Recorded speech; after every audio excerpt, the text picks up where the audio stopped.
Only 2 HBCU players were invited to the NFL Combine. It's a disappointing number, but not overly surprising. Also, FAMU's recruiting class is graded as one of the best in the FCS South. Oh yeah, it's Locked on HBCU. Play my music. You are Locked on HBCU, your daily podcast covering HBCU sports. Part of the Locked On Podcast Network, your team every day.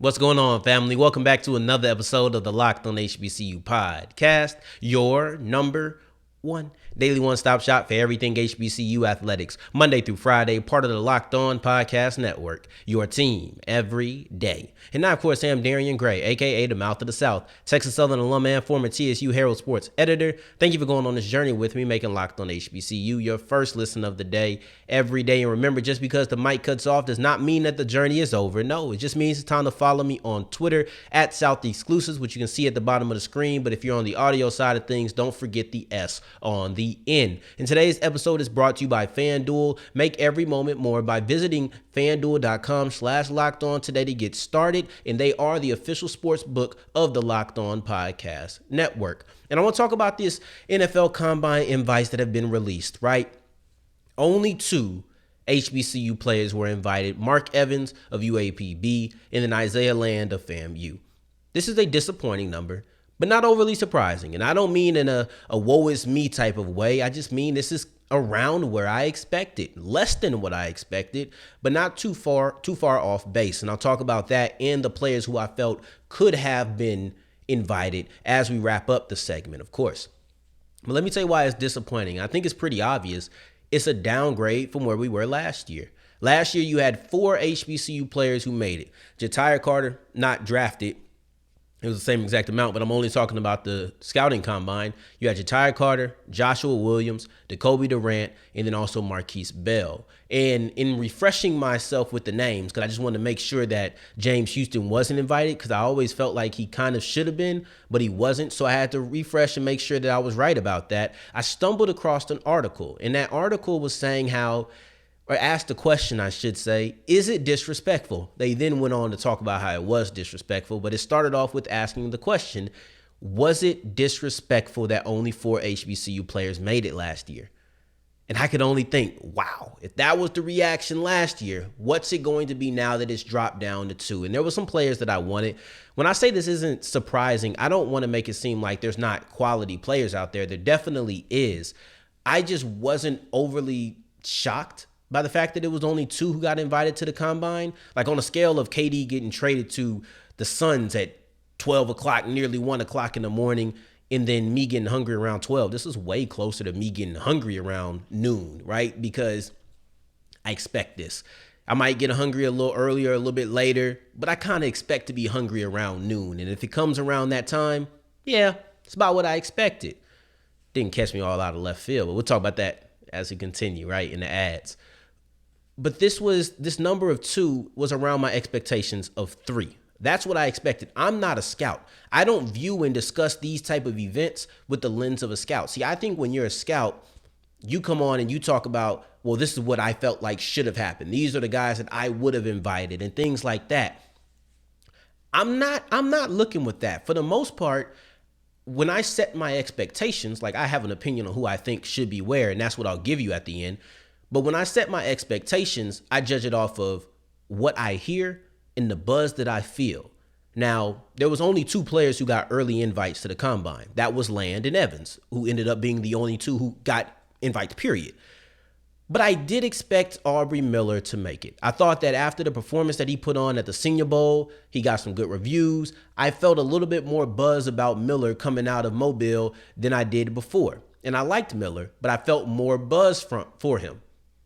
I thought he would be invited to the combine. After that, I wasn't expecting anybody. There's players who I would have liked to seen, and I'm going to tell you those players, but expectations, no. And that's what we use to decide whether it's surprising or not, right?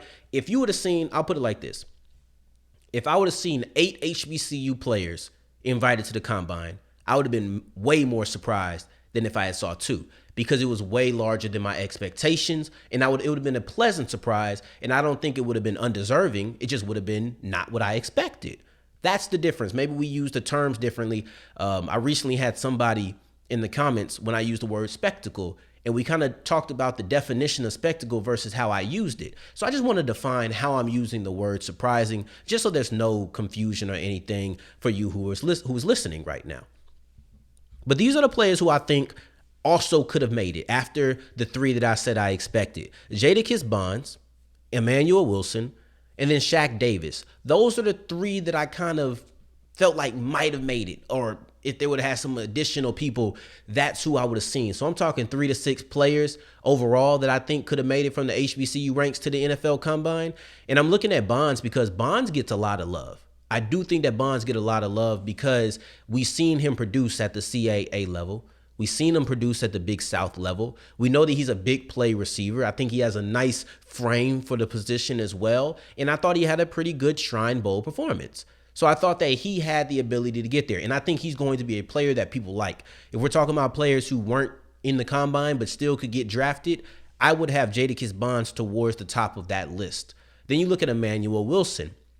I thought that Emmanuel Wilson could occupy that D2 role that, I don't want to call it a role. That's not fair. Because that makes it sound like, affirmative action or something like that. But I thought he would have been a D2 player who got a little bit more love from the HBCU ranks, similarly to Joshua Williams. Not putting them into a role or anything, but they share that similarity of being D2 HBCU guys.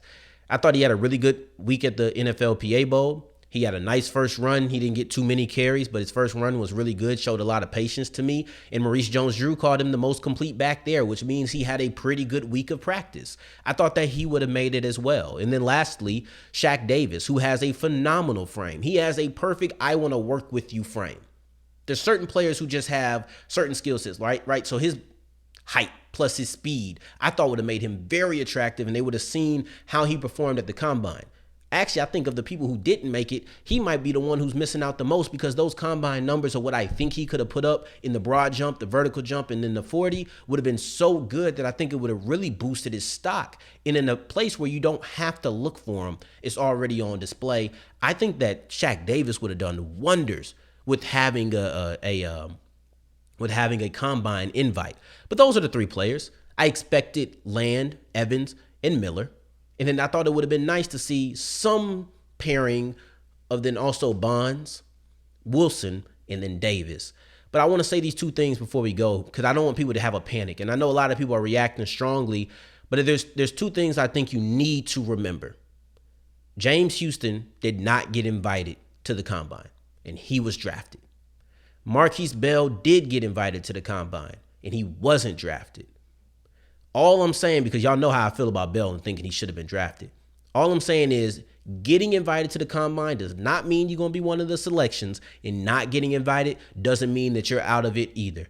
So let's not forget that. We're hoping that the number is going to rise. We're hoping that you get more than 4 players. However, the second thing I want you to remember is if we don't get more than 4 players, say these are the only 2 guys, say it's just Land and Evans. Yes, I'll be disappointed. And honestly, then I would be surprised. I would be surprised if those are the only 2.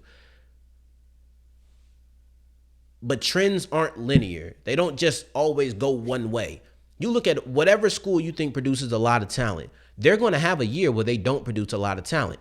However, or produce a lot of standard or a lot of talent up to their standard. However, their dip is still a lot to some other people.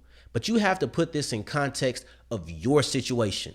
Put this thought process in the context of your FAMU, of your Jackson State, of your just HBCU in general, and realize that sometimes you're going to have a dip. When you go from 4 to 2, yeah, it's going to feel real low.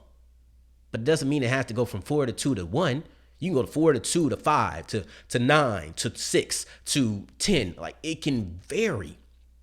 Don't look at it as, oh, well, we had something and now it's just a downward slope. That's a very pessimistic way to look at it, and you won't be able to get out of that pessimism for another year.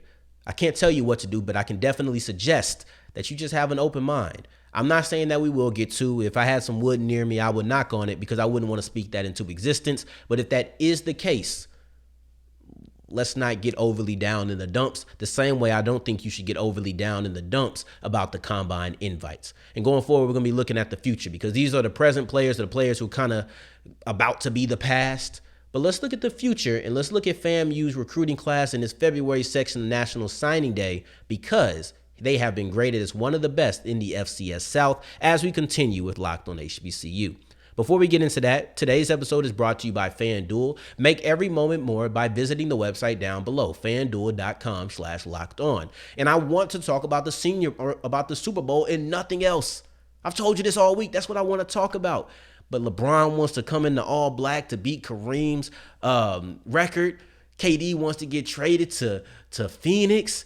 Kyrie wants to get traded to Dallas. What is the new odds? Are we going to see a Maverick versus Suns Western Conference Finals? What are the odds on both of these teams making it to the NBA Finals? You can find that on FanDuel. They're quick. Even at the moment of recording this, they probably have updated it. But you can find it when I drop it. I know for sure in the morning that they're going to have some updated odds on the Mavs and then on the Suns as well. Most of the Suns because the Mavs have already been done. But who you got? Have you changed your pick of who you think is going to make the finals, win the finals, make the conference finals? Let me know on FanDuel. Now, this is my last time talking about basketball. When I come back tomorrow, we're doing Super Bowl odds. But you just got to be back tomorrow. But first, go to fanduel.com/lockedon.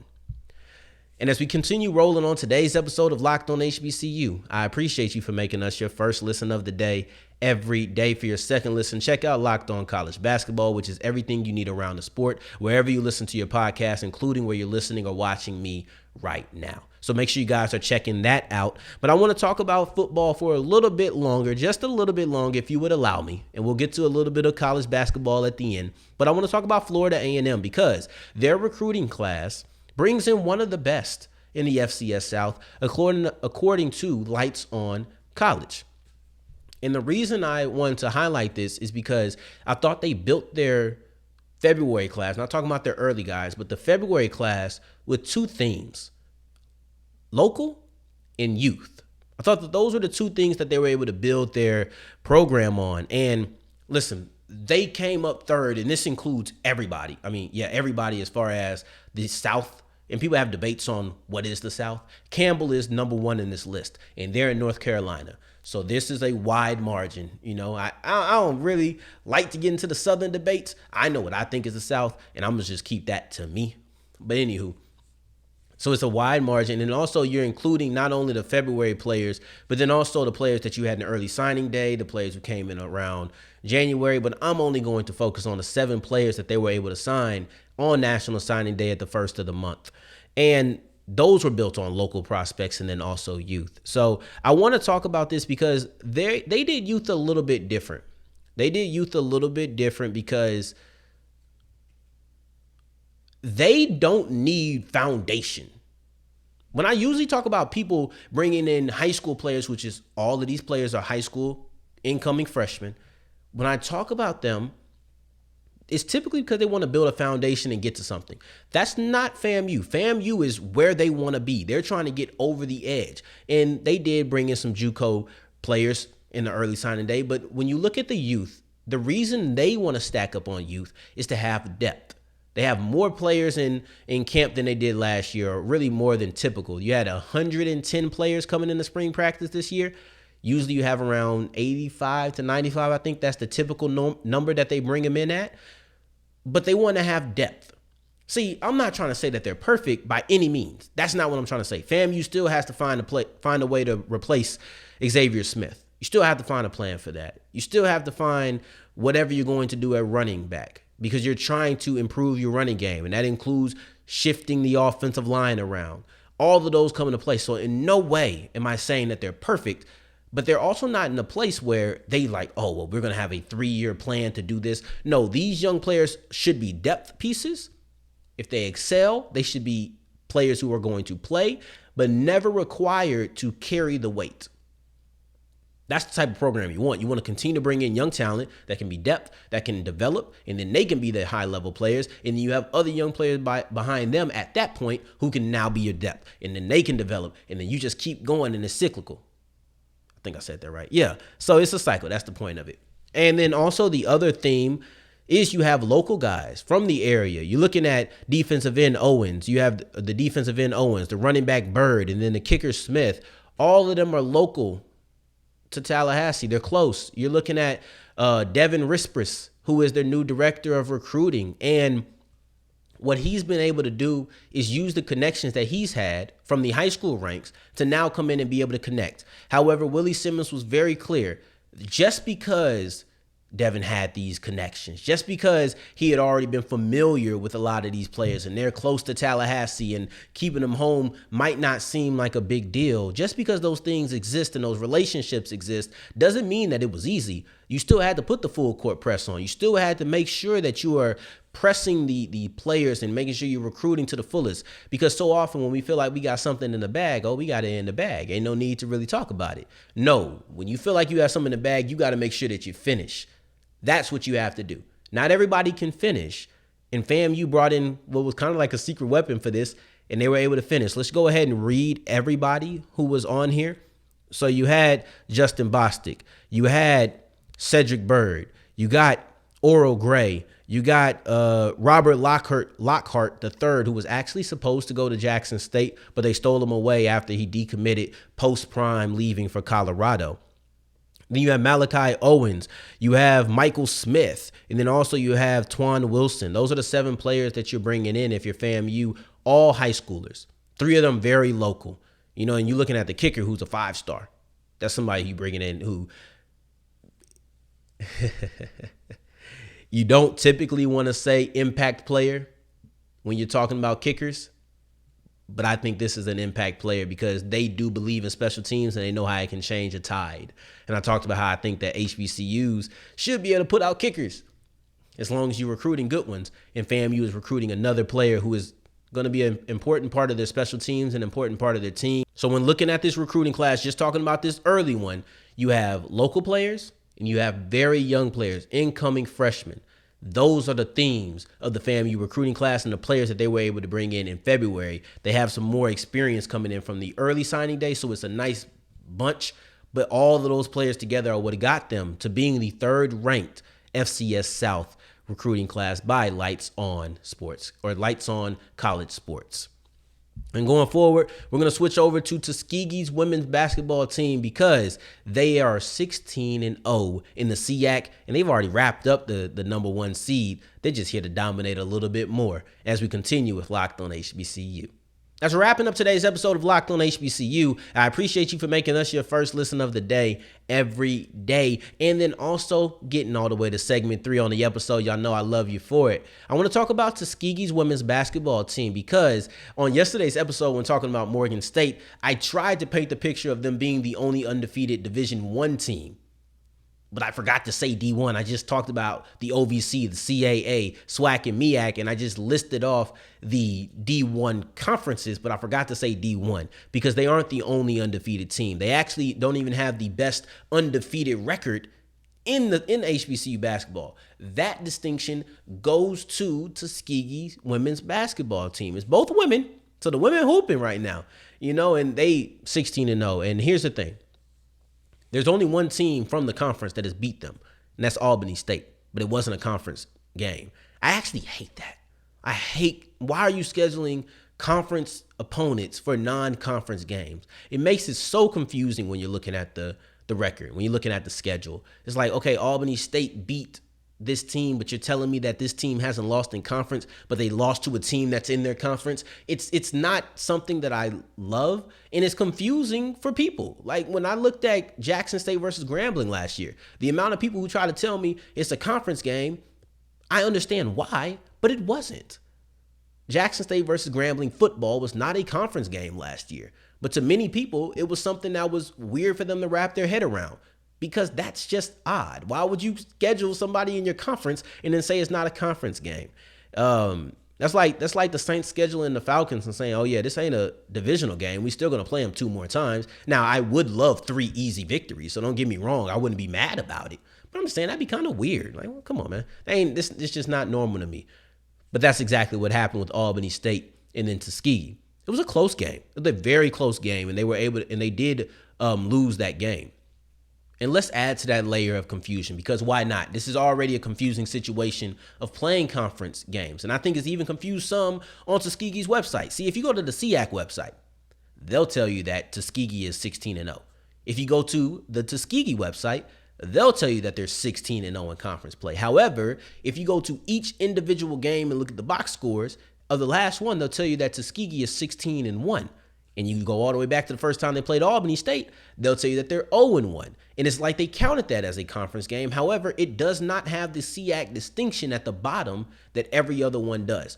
There's more things that will tell you that this is one of those weird, we're playing a conference opponent for an out-of-conference game, unless that'll tell you that this was actually a conference game that's just been slipped under the radar. However, the greatness of this team is still present regardless, right? Even if they're 16-1, which I don't believe they are, and it kind of takes away from the tagline, but it is what it is. Let's talk about what happened the next time they played Albany State. The next time they played Albany State, it was a 45-point smashing. It was a game that wasn't even competitive, significantly more lopsided than Albany State's victory, but it's just weird. It's just weird. But either way, I think they exercised that demon. It's not something I'll be concerned about. They played them shortly after, blew them out.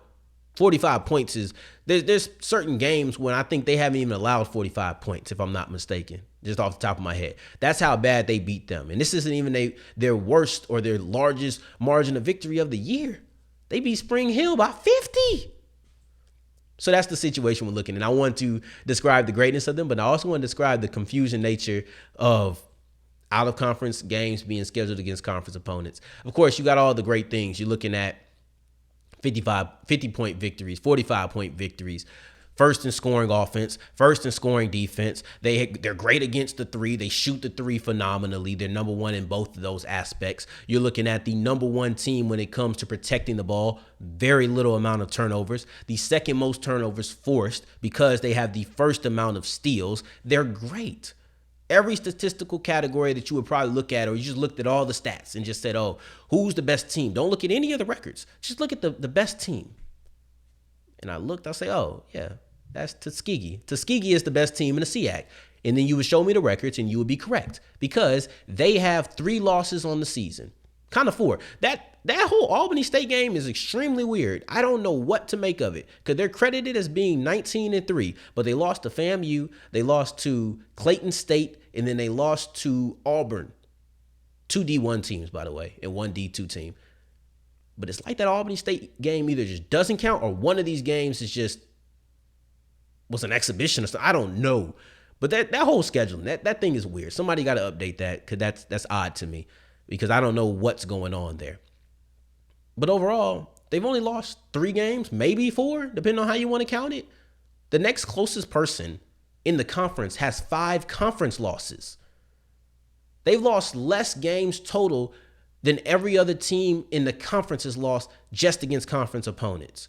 They've been way better than everybody else. Even if they stopped playing right now and they just rested everybody, they would be the number 1 seed. Even if they lost every single game, they would be the number 1 seed going into the SIAC tournament. And I think, if I'm not mistaken, when you have the tournament, the D2 tournament of everybody, they give way more love to HBCUs than you typically see in the March Madness tournament. So you would see them be a higher seed because they've been that good. And 2 of the losses they had were against D1 opponents. FAMU and Auburn. That's not going to count against Tuskegee that much. But I appreciate you for making us your first listen and talking about this weird situation, but a very dominant team. Let's not let the situation cover up the fact that Tuskegee has been absolutely dominant this year against pretty much everybody that they faced. But I appreciate you for making us your first listen of the day, every day. On tomorrow's episode, we're going to be talking about the change in power. Alcorn is now the leader in the SWAC, and Southern has taken a back seat. I can't wait to break down that storyline on Locked On HBCU. For your second listen of the day, make sure you're checking out Locked On College Basketball, which is everything you need around the sport in one place wherever you get your podcast, whether you're listening or watching. In the meantime, in between time, if you're looking for me, you can find me on Twitter at South Exclusives. Until the next time that we hear each other, family, take care. Stay blessed. Peace.